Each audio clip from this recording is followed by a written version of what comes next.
오늘은 추수감사주일로 지키는 날입니다. 추수감사절은 성경에서 명기된 절기는 아니지만 한 해의 수확을 감사하고 올 한 해 동안 우리의 삶에 주어진 모든 것이 하나님의 은혜임을 고백하는 날입니다. 잘 아다시피 추수감사절은 미국에서 처음 시작되었습니다. 추수감사절은 1620년 메이플라워 호를 타고 영국에서 미국으로 이주한 청교도들이 인디안 원주민들의 도움으로 농사를 짓고 1년 뒤 첫 수확을 하게 되면서 가을에 이를 기념하며 음식을 함께 나누던 것이 유래입니다. 1621년 청교도들이 미국으로 건너와 처음으로 농사를 지은 수확물을 가지고 하나님께 감사하고 이웃인 인디아들과 축제를 열며 이 날을 기념한 것이 오늘날의 추수감사절이 되었습니다. 1623년 정착지 플리머스의 행정책임관이었던 빌리엄 브래드포드가 추수감사절을 공식 선언하였고 1789년 또 조지 워싱턴 대통령에 의해서 추수감사절이 미국의 국정일로 지정되었습니다. 120년 전 우리나라에 선교하러 온 미국 선교사들에 의해서 한국교회에 전파되어 11월 세 번째 주일을 추수감사절로 지키고 있습니다. 일각에서는 성경에 없는 절기이므로 구태여 지킬 필요가 없다는 이런 움직임도 있고 미국의 추수감사절 시기에 맞추어 지키려니 우리나라 수확 계절과 맞지 않으니 추석을 감사절로 하는 것이 좋겠다는 의견도 있습니다만은 그 추수감사절의 배경은 지극히 성경적입니다. 성경에서도 감사하는 것은 그리스도의 덕목이므로 우리는 늘 하나님의 은혜에 감사하면서 살아가야 합니다. 저도 올 추수감사절을 맞이하면서 올 한 해 감사할 일이 무엇인가를 생각해 보았습니다. 농사를 짓고 있지 않으니 수확물을 두고 감사할 일은 없지만은 그래도 움직일 수 있는 건강을 허락하시고 사리를 분별하고 판단할 수 있는 지혜를 주셔서 올 3월에 정년퇴직 후에 다시 새로운 직장으로 출근할 수 있는 일자리를 주신 것이 감사한 일입니다. 그러나 무엇보다도 감사한 일은 아직도 살아있다 하는 것이 가장 큰 감사입니다. 그리고 그냥 이 땅에서 살아 움직이는 것보다 구원받아 하늘나라 백성 하나님의 자녀가 된 것이 가장 감사한 일입니다. 요즘 이스라엘과 하마스 전쟁을 계기로 종말론과 예수님의 재림, 최후의 심판 같은 주제가 유튜브에서 많이 나오고 있습니다. 그때가 언제일지는 모르겠으나 주님의 재림과 종말이 가까운 것은 사실입니다. 우리 생애에 주님의 재림을 볼 수 있을지 않을까 하는 생각도 듭니다. 우리는 주님의 재림을 생각할 때 과연 내가 구원받은 하나님의 자녀일까 하는 생각을 하게 됩니다. 교회는 오랫동안 다니고 있지만 구원의 확신이 없는 성도들이 우리 주변에는 많이 있습니다. 예수님께서도 마태복음 7장 21절에 나더러 주여 주여 하는 자마다 다 천국에 들어갈 것이 아니요 다만 하늘에 계신 내 아버지의 뜻대로 행하는 자라야만 들어가리라고 분명히 말씀하고 계시고 이어 22절과 23절에도 그날에 많은 사람이 나더러 이르되 주여 주여 우리가 주의 이름으로 선지자 노릇하며 주의 이름으로 귀신을 쫓아내며 주의 이름으로 많은 권능을 행하지 아니하였니까 하리니 그때 내가 그들에게 밝히 말하되 내가 너희를 도무지 알지 못하니 불법을 행하는 자들아 내게서 떠나가라 하리라고 말씀하십니다. 교회의 목사라고 해서 장로와 집사가 되고 모태 신앙이고 수십 년 교회를 다니고 봉사하였다 하여도 다 구원받는 것이 아니라는 말씀입니다. 지난 12일 대구에서 열린 신천지 수료식에 수천 명의 목사와 교인들이 신천지에 입교했다는 보도가 나왔는데 큰 충격이 아닐 수가 없습니다. 기독교인이라고 자처했다고 해서 구원받을 수 없음을 성경에서는 분명히 말씀하고 있습니다. 오늘 읽은 로마서 9장 27절에도 사도 바울은 이사야서를 인용하여 이스라엘 자손들의 수가 바다의 모래와 같이 많을지라도 남은 자만 구원을 받을 것이라고 말씀하고 있습니다. 이사야의 남은 자만 구원을 받을 것이라는 말은 역으로 해석한다면 이스라엘 자손 중에 대다수는 버림을 받을 것이라는 사실을 의미합니다. 우리는 그 남은 자의 수가 정확히 얼마가 될지는 알지 못하나 그 수가 그리 많지는 아니하고 어쩌면 매우 적을 것이라는 짐작이 듭니다. 남은 자는 히브리어로 세아로, 영어로는 렘넌트라고 하는데, 이런 남은 자 사상, 렘넌트 사상은 구약 성경의 핵심 사상 중에 하나입니다. 남은 자는 예수 그리스도의 구원의 역사가 이루는 과정에서 인간의 죄악과 타락으로 인해서 심판이 주어질 때마다 하나님의 구원의 약속을 이루기 위한 방편으로 남겨두신 소수의 의인을 일컬는 말입니다. 그리고 그 남은 자들을 통해 하나님의 구속사가 최종적으로 실행되는 그날까지 추워도 단절이 없이 이어진다는 진리를 보여주는 사상입니다. 성경의 역사에서 언제나 남은 자들만이 구원을 받은 것을 볼 수가 있습니다. 하나님의 구원 사역의 대상은 모든 인간들이지만 이런 구원 사역의 전개는 하나님께서 선택하시는 소수의 무리를 통해서 이루어 나가신다는 것이 남은 자 사상입니다. 전 인류의 조상인 아담은 자신의 선악과 범죄로 즉각 심판을 당해야 했지만 새로운 언약의 체결로 심판 유예의 은혜를 입고 구속사에 참여한 자가 되었습니다. 아담과 하와의 죄로 인해서 하나님 즉각적으로 죽으리라 벌을 했었으면 하나님의 인류 구속사가 이루어질 수 없으니까 그 심판이 잠깐 유예될 뿐이었습니다. 그래서 남은 자의 효시가 되었다고 보는 견해도 있습니다. 그 뒤에 가인을 죽인 아벨을 대신해서 태어난 셋이 이 남은 자 사상을 이어받게 됩니다. 그러나 이 남은 자 사상이 결정적으로 드러나는 사건은 바로 대홍수 심판에서 하나님의 말씀에 순종하여 방주에 탄 노아의 가족 8만이 살아남은 사건입니다. 이어서 백성들이 다시 이 땅에서 번성하고 제약이 심해지자 아브라함을 택하여 믿음의 조상이 되게 하시고 이스라엘 민족을 선민으로 지정하셨습니다. 또 하나님이 소돔과 고모라를 심판하실 때도 롯과 두 딸 만이 구원을 얻었습니다. 애굽 노예 시대에 애굽에서의 남아 살해 사건이 일어났을 때도 하나님께서는 모세를 살려두셨고 출애굽 광야 1세대 중에서도 오직 하나님의 약속과 권능을 믿은 갈렙과 여호수아만이 가나안 땅에 들어갈 수가 있었습니다. 또 이스라엘 왕국 시대에도 신앙의 정절을 지켜 바알에게 무릎 꿇지 않는 사람들 7,000명만이 구원을 얻었었습니다.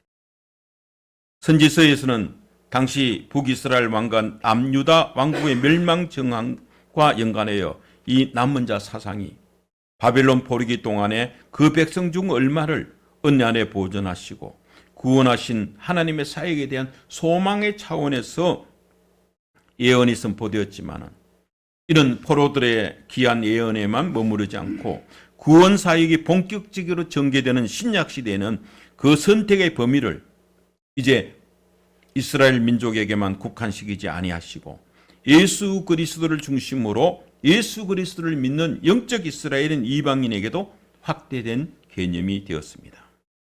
신약에 와서는 마지막 종말의 때 그리스도의 나라가 이 땅에 임할 때 흩어진 남은 자들이 다시 모여 그리스도의 나라를 이룬다는 종말론적 사상으로 변화하고 발전되었습니다. 세례자 요한은 메시아의 도래를 선포하면서 회개의 메시지를 통해 과거의 제약된 생활을 청산하고 회개에 합당한 열매를 맺는 사람만이 구원을 얻는 남은 자의 대열에 들어갈 수 있는 남은 자의 자격을 강조했습니다. 예수님께서 활동하는 시대에는 예수님을 그리스도 메시아로 믿고 영접한 소수의 사람들만이 구원을 얻었습니다. 초대교회 사도시대에는 사도들이 전하는 복음 진리를 믿는 사람들만이 구원을 받았습니다. 여기에서 우리는 신구약 시대를 막론하고 은밀한 의미에서 남은 자는 혈통적인 이스라엘, 선민으로 선택된 이스라엘 민족이 아니라 하나님께서 구원한 자로 선택하신 구원받은 하나님의 자녀임을 우리가 알게 됩니다.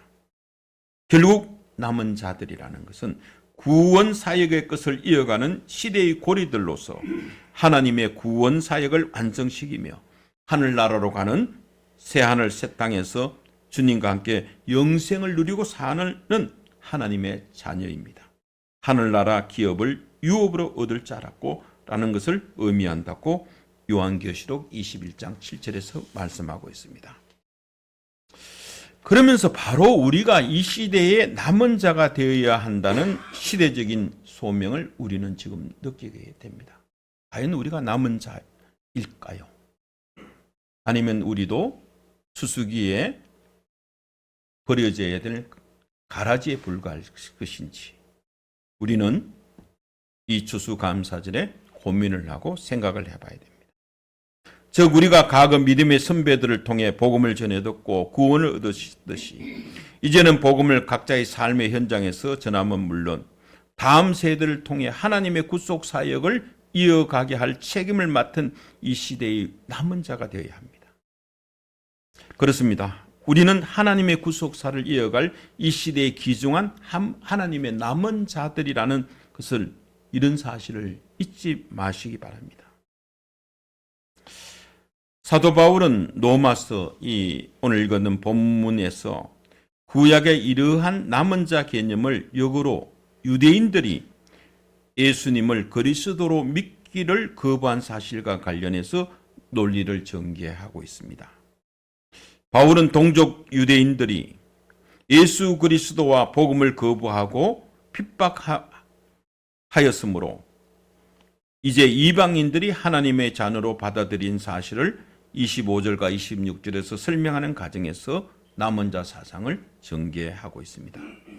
유대인들이 예수 그리스도와 복음을 거부하고 지금은 교회를 핍박하여도 그럼에도 하나님께서는 은혜로 선택받아 구원의 자리로 이끌고 나가는 소수의 무리를 준비해 두셨다고 말씀함으로써 유대인들에게도 복음의 희망을 두고 있습니다.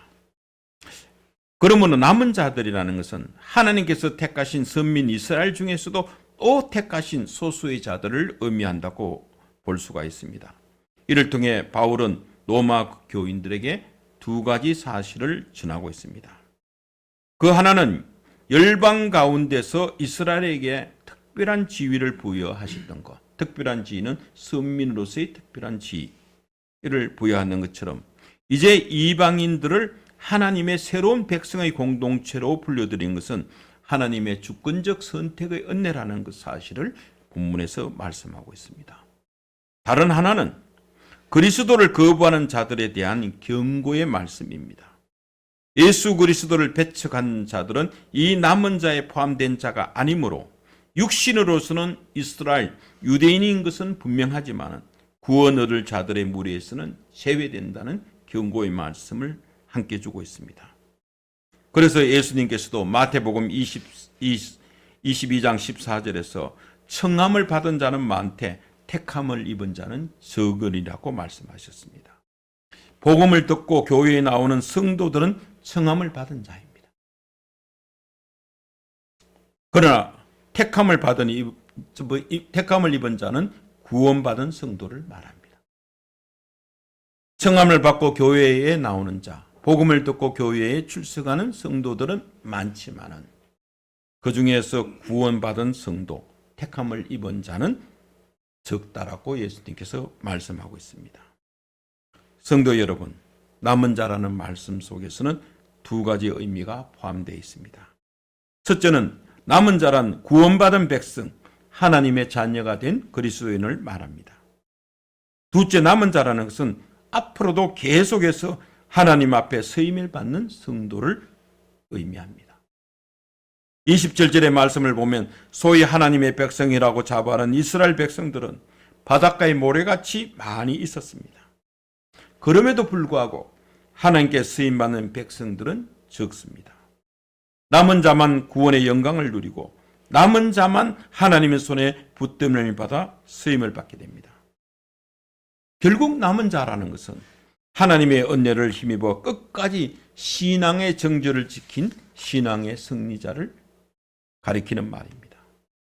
여러분, 우리가 사는 이 시대에도 남은 자들은 적습니다. 교회에 출석한다고 해서 모두 구원을 얻은 것은 아닙니다. 우리가 남은 자로 구원의 영광을 얻을 수 있는 것은 나의 자격, 나의 공로가 아닙니다. 그것은 전적으로 하나님께서 나를 선택하셨기 때문입니다. 하나님께서 나를 선택하는 이유는 나를 사랑하셨기 때문입니다. 그것은 전적으로 하나님의 은혜입니다. 하나님의 은혜는 우상에게 무릎을 꿇지 않는 자에게 베풀어 주신다고 열왕기상 19장 19절에서 말씀하고 있습니다. 그러므로 어떤 고난이 닥쳐도 하나님을 굳게 의지하고 하나님을 섬기며 사탄과 세상이 유혹해도 불의와 타협하지 않고 신앙의 정절을 지키는 성도들이 바로 남은 자들입니다. 하나님은 오직 이 남은 자들만 구원하실 것입니다. 그리고 남은 자라는 것은 하나님을 진정으로 사랑하는 사람을 의미합니다. 오늘날에는 세상에 사랑할 것이 너무나 많습니다. 자기 자신을 사랑하는 사람도 많고 돈과 권력, 명예, 자녀가 우리의 자랑이 되고 사랑의 대상이 됩니다. 사회적 인정받는 것, 내 취미, 내가 좋아하는 음식, 핸드폰, 그리고 댓글 달린 것 등등 하나님보다 우리의 시선과 시간을 빼앗는 것이 너무나 많습니다. 우리는 하나님을 섬기고 사랑하는 것보다 더 앞선 것이 있다면 그것이 바로 우상입니다. 하나님 우상 섬기는 것을 가장 싫어합니다. 우상을 섬기면 하나님의 구원의 선택에서 제외된다는 것을 항상 염두에 두고 우리가 살아야 합니다. 우리가 하늘나라 백성으로서의 본분을 잃어버리고 세상에 안주하려는 기복신을 떨쳐버리고 하늘에 썩어져가는 미랄이 되어갔어 주님을 전가하는 참된 남은 자들이 다 되시기를 바랍니다. 우리는 이 시대의 남은 자들입니다.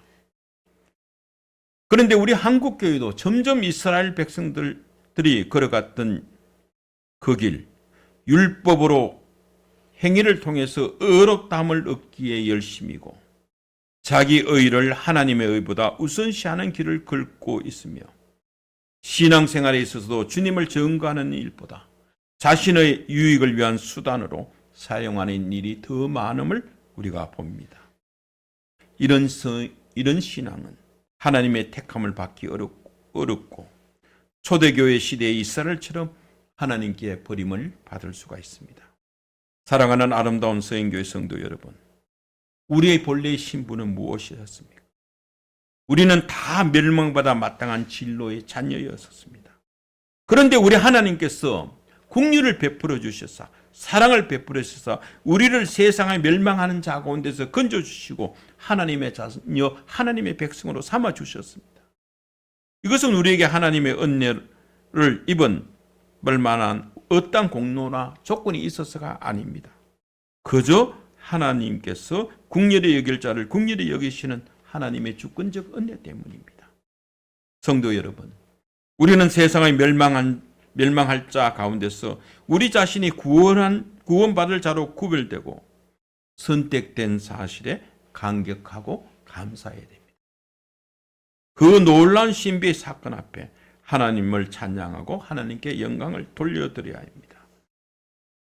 그리고 하나님의 말씀에 순종함으로 은혜에 보답하는 삶을 살아야 됩니다. 세태가 변해도 환난이 와도 사탄의 달콤한 유혹이 와도 오직 그리스도 안에서 주님의 복음을 전가하며 정인의 삶을 살아가며 하나님의 은혜의 선물 주신 신앙의 정절을 지켜가는 이 시대의 남은 자가 다 되시기를 축원합니다. 함께 기도하겠습니다.